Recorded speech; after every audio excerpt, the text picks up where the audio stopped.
Thank you, Jim, for doing this interview. Pleasure. This conversation. Feel free to tell me to shut up or at any time. Or, Robert, I totally don't agree with you, and blah, blah, blah. Okay. Similar. Feel free to shut me up. I want to put this picture up. This is, I was a little frightened of you when you were at Rochdale, because we had sort of parallel paths. You went to Lambda, I went to Lambda. You were starting Theatre Pressmore at Rochdale at the same time that I was taking science at U of T and doing drama.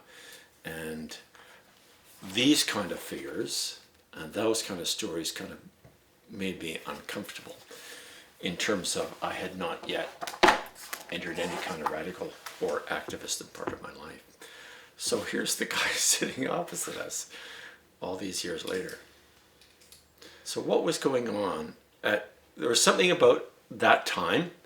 There was something about the mid-60s, late 60s. There was something about guys like you and Paul Thomson and Kinch and Hendry, and they're all over there, and this welling of, not to leave out all the women who were there too, but this welling of energy that started popping out all over. Yeah, I think it was worldwide, really.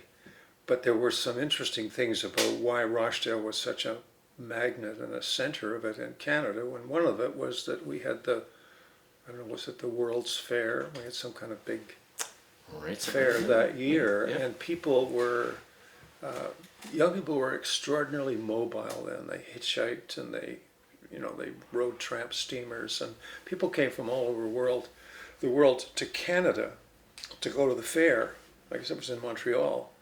But then Rochdale was hitting the news as this place, sex, drugs, rock and roll, all that kind of stuff. Which Rochdale was an apartment, or it was an 18-story high-rise on the corner of Bloor and Huron in Toronto. Part of the U of T? No, but it grew out of Campus Co-op, or Co-op College, which was a U of T senior student-run.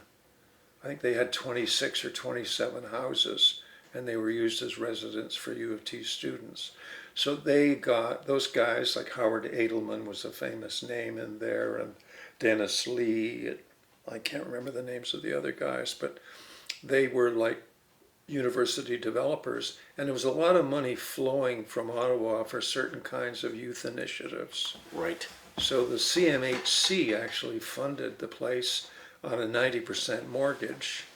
And of course we could never raise enough money out of rents because people didn't pay their rent and we weren't very good at collecting it.